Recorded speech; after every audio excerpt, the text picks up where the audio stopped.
Welcome to our world.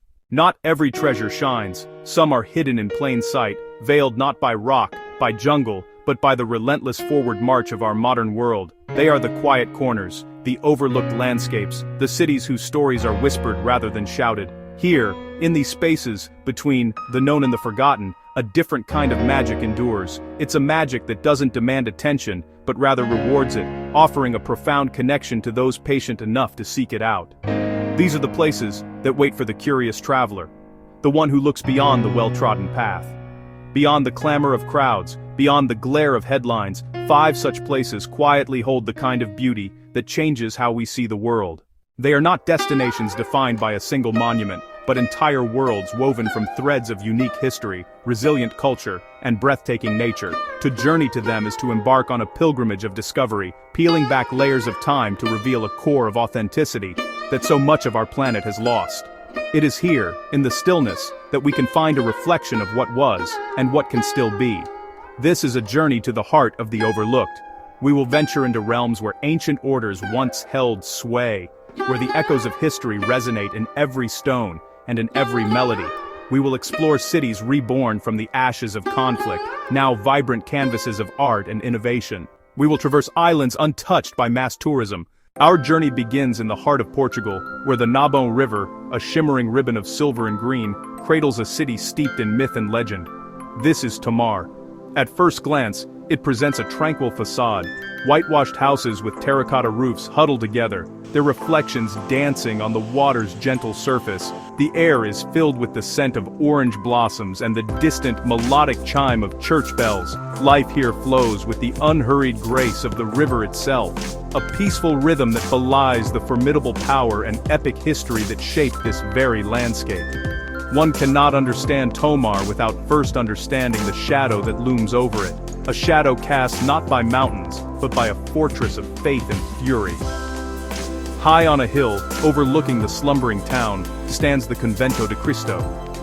It is more than a castle, it is a declaration etched in stone, a bastion of power that once served as the headquarters for one of history's most enigmatic orders, the Knights Templar. Its walls have witnessed centuries of secrets, prayers, and preparations for crusades that would shape the destiny of nations. The city below the convent grew in its formidable shadow, a symbiotic relationship between the sacred and the secular. The cobbled streets, narrow and winding, were designed not just for passage, but for defense, a maze intended to confuse any who might dare to challenge the Templars' dominion. Every plaza, every stone archway. Here, merchants traded goods under the watchful eyes of the warrior monks, and the daily lives of citizens unfolded within the protective embrace of a power that was both their guardian and their master. Today, that palpable sense of history remains, clinging to the ancient stones like ivy. Walking through Tomar is like stepping through a portal in time. The modern world has arrived, of course, with its cafes and cars. Instead, it coexists, a thin veneer over a much deeper, more resonant past. The echoes of chanting monks, the clang of swords in the practice yard, and the whispered conversations of pilgrims can almost be heard on the wind, a constant reminder that this is Templar land. Here, in the heart of eastern Germany, lies a city not defined by towering fortresses or ancient ruins, but by the persistent, humming energy of its people, Leipzig. It is a place where the air itself seems to vibrate with the echoes of history, a symphony composed of both classical masterpieces and the spray can hiss of modern rebellion. Our journey begins not in a grand palace but in the quiet, unassuming courtyard of St. Nicholas Church. It was here, in the autumn of 1989, that a murmur of dissent grew into a roar, a peaceful revolution that would ultimately dismantle a wall and reshape the map of Europe. The spirit of that change still lingers, a quiet power woven into the fabric of the city. The Monday demonstrations, as they came to be known, were a remarkable display of collective will. Thousands, then tens of thousands, gathered under the watchful spires of this church, their candles flickering like a sea of defiant stars against the encroaching darkness of an authoritarian state. They did not carry weapons, but rather a shared hope for freedom, a desire for a world without surveillance and suppression. This gathering of ordinary citizens, doctors, factory workers, students, and artists demonstrated a profound courage. They understood the risks, the very real possibility of a violent crackdown. Yet they returned week after week, their numbers swelling, their resolve hardening with every peaceful step they took through these streets. This legacy of peaceful resistance is perhaps Leipzig's most defining characteristic. It is a city that understands the power of a collective voice, the monumental change that can be wrought not by force, but by unity and unwavering conviction. The cobblestones beneath our feet seem to hold the memory of those footsteps, a rhythmic pulse that continues to drive the city forward. Unlike other historical sites that feel like preserved relics, Leipzig's history is a living, breathing entity. It informs the present, fueling a culture of outspoken creativity and a deep-seated belief that the status quo is always open to challenge, always ready to be reimagined and reshaped by the hands of the people. As the evening light casts long shadows across the square, one can almost hear the whispered prayers for peace that once filled this space. It is a profound and humbling sensation. The city did not simply endure history, it actively created it. This foundational story of courage is the bedrock upon which the modern Leipzig is built. It is the silent, powerful overture to the grand, chaotic, and beautiful symphony of life that we are about to explore. This is not just a place on a map. It is a testament to the enduring strength of the human spirit, a reminder that even in the quietest corners, the most powerful revolutions can begin. Here, at the very tip of Italy's boot where the land reaches toward Sicily, lies a city bathed in golden light. This is Reggio, Calabria, where the Tyrrhenian Sea and the Ionian Sea converge. The air seems to shimmer scented citrus groves and the distant, salty tang of the Mediterranean. A landscape forged by ancient forces, volcanic tremors and the caress of wind and water. A coastline of dramatic cliffs, serene, sun-drenched beaches that have witnessed the rise and fall of countless civilizations. From these heights the city unfolds, terracotta roofs and modern structures toward the sea. There is a wildness here, nature as participant in daily life. Sunlight with tangible weight painting everything with an intensity that is uniquely southern. This is not the Italy of postcards, this is a living, breathing place of contrasts. The Grand Promenade, Lungomare Falcomata, hailed as the most beautiful kilometer in Italy. Yet just a few streets inland, a labyrinth of narrow alleyways where life continues much as it has for centuries. Whispered conversations and the clatter of daily chores echoing off ancient stone. The very atmosphere seems to speak of resilience. This land has been shaken by earthquakes, conquered by successive waves of invaders, and often overlooked by the wider world. Yet, it endures. There is a palpable sense of pride here, not born of arrogance, but of a deep connection to this patch of earth.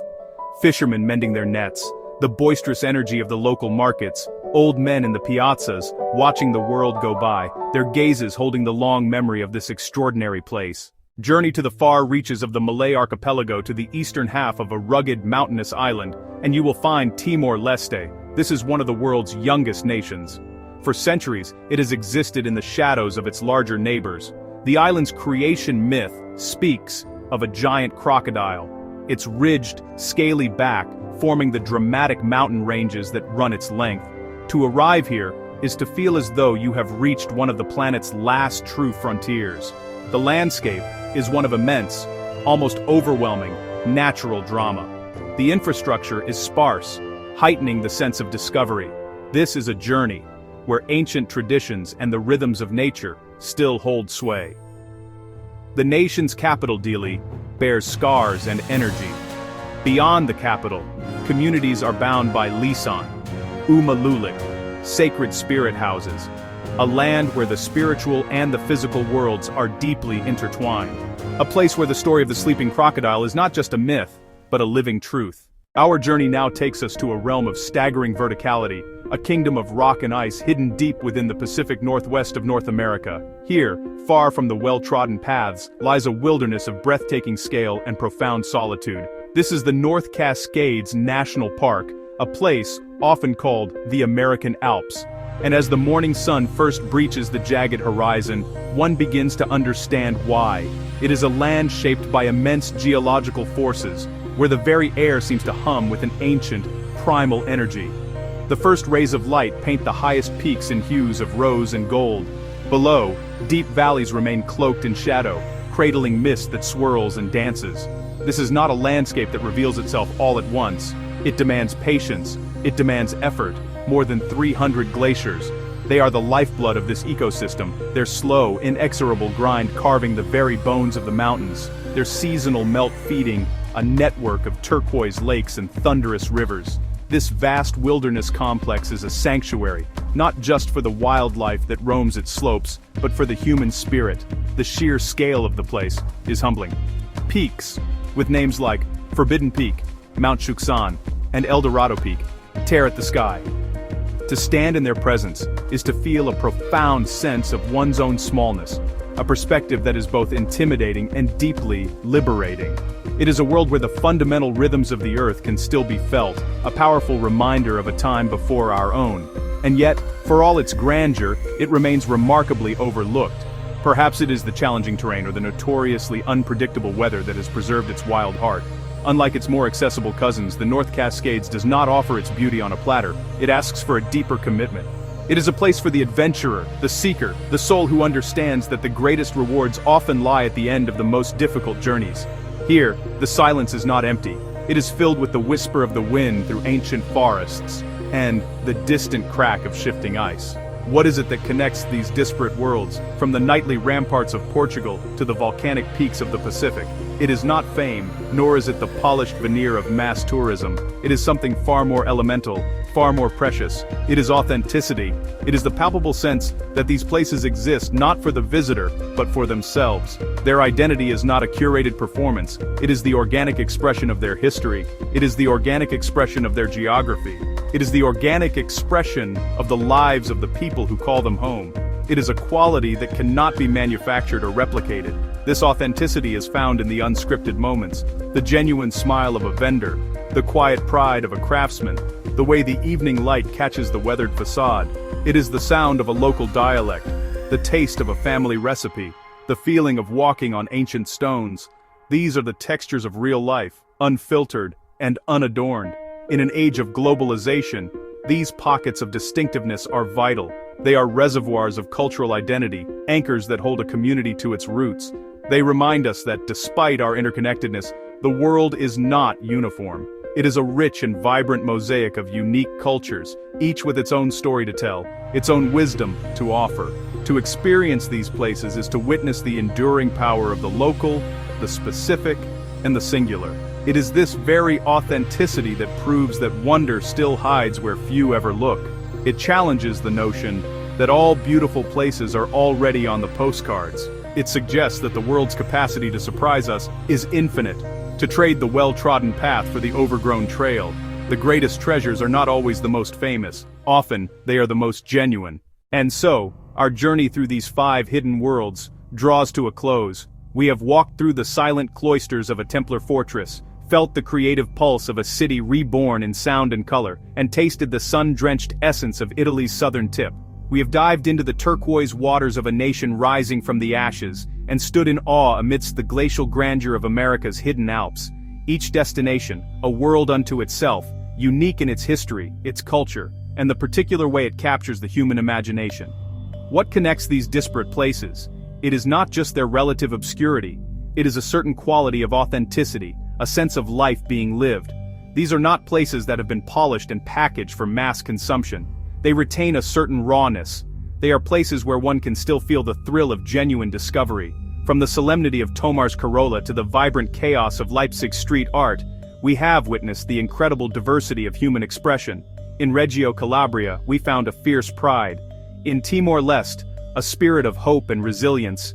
And in the North Cascades, a profound, humbling silence that spoke volumes. This journey has been a powerful reminder that our planet is not a monolith, but a rich and complex tapestry woven from countless different threads. To experience these worlds is to expand our own. What connects these places isn't fame, it's authenticity, proof that wonder still hides where few ever look. This journey has been a search for that authenticity, a pilgrimage to the heart of what makes a place truly special. We have walked through history, listened to the planet's pulse, met the guardians of ancient traditions. Each step reminded us our world is a library of untold stories. The most rewarding ones are often on the least visited shelves. The real voyage of discovery is not seeking new landscapes. It's having new eyes. Travel can be more than an escape. It can be a profound act of connection. It can bridge divides, foster understanding, remind us of our shared humanity. The sun sets over the Tagus in Portugal. The same sun rises over the mountains of Timor-Leste. The desire for community, for beauty, for meaning. These are universal currents through every culture. By seeking these hidden worlds, we find parts of ourselves. The journey continues. But this chapter draws to a close. If this journey inspired you or sparked a yearning for the authentic, then we invite you to join this ongoing exploration.